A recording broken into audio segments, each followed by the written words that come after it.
இல்லை இவங்களுக்கு ஹெல்ப் பண்ணிச்சா ஐநா சபையோட பேச்சை கேட்டு? அப்போ நீங்கள் யாரை இறைவனை எடுத்துக்கிட்டீங்கிறாங்க. அப்போ அதனால் எத்தனை ரத்தம் ஓட்டப்பட்டுச்சு. அப்போ நீங்கள் ஹரமாக எவ்வளோ டெக்கரேஷன் பண்ணாலும் சரி, உங்கள் எவ்வளோ வசதியை அங்கே ஏற்படுத்தி கொடுத்தினாலும் சரி, அல்லாஹ்விடத்தில் நீங்கள் செஞ்ச நன்மையோட இந்த பாவம் பெருசு. அல்லாஹ் ரசூலா பாருங்க, இன்னொரு ஹதீஸ் ரசூலா எப்படி சொன்னாங்க பாரு, ஹஜ்ஜத்துல் விதாலியா, இந்த நாள் எவ்வளோ புனிதமானது, இந்த காபா எவ்வளோ புனிதமானது, உங்களுடைய ரத்தங்களை நான் புனிதமாக்கிட்டு போ. எப்படி புரியுதா இல்லையா? அந்த ஹதீஸ் ஏன் சொன்னோம் ரசூல்லா?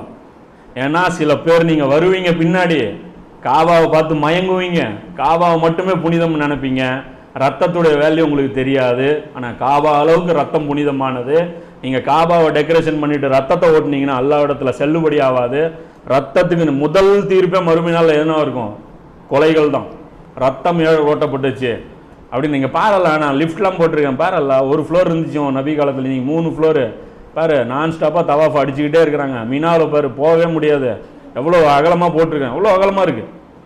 இதெல்லாம் அல்லாஹ்விடத்தில் அக்செப்ட் கிடையாது. இப்போ மேட்ரு என்ன அப்படின்னா, இது மாதிரியான ஒரு சூழ்நிலைக்கு வந்ததுக்கு காரணம் என்னன்னா, இந்த பிறப்பின் அடிப்படையில் இருக்கிற இந்த ஏற்றத்தாழ்வை விட்டு கொடுக்கறதுக்கு முஸ்லிம் நாடுகள் தயார் இல்லை.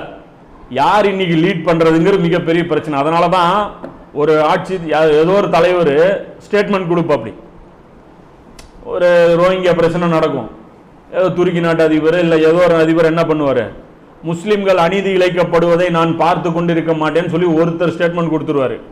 உடனே மற்ற முஸ்லீம் ஆட்கள், முஸ்லீம் தலைவர்கள் ஸ்டேட்மெண்ட் கொடுப்பாங்க. அந்த ஸ்டேட்மெண்ட் நீங்கள் கவனிச்சிருப்பீங்க, ஆனால் அது வெயிட் கொடுத்துருக்க மாட்டீங்க. என்ன ஸ்டேட்மெண்ட் கொடுப்பாங்கன்னா, இவர் இஸ்லாமிய உலகத்திற்கே தலைமைக்கு ஆசைப்படுகிறாரும்பாங்க.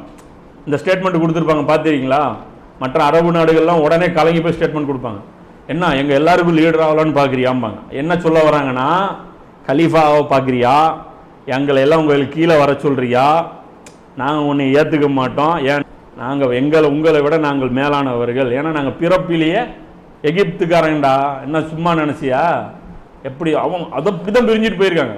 நாடு எப்படி பிரித்தாங்க, உஸ்மானிய கிலாஃபத்தை உடைச்ச உடனே எல்லை கோடுகள் விரிவாக்கப்படுது, புதுசாக எல்லை கோடுகள் போடுறவங்களாம் எப்படி போட்டான் அவன் சொல்கிறான் ஒருத்தன், அதாவது அங்கே எகிப்துக்காரன் சொல்லிக்கிறான், நாங்கள்லாம் ஃபிரௌனுடைய வம்சத்தை சேர்ந்தவர்கள், எங்கள் பாரம்பரியம் என்ன தெரியுமா, இதை தனியாக கிளி, இந்த டப்பாவை தனியாக பிரினா.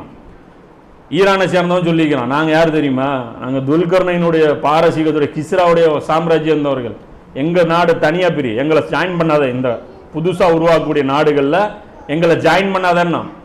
ஈராக்காரன் சொன்னான், என்ன சொன்னான், நாங்கள்லாம் யார் தெரியுமா, இப்ராஹிம் நபி காலத்திலேருந்து எங்கள்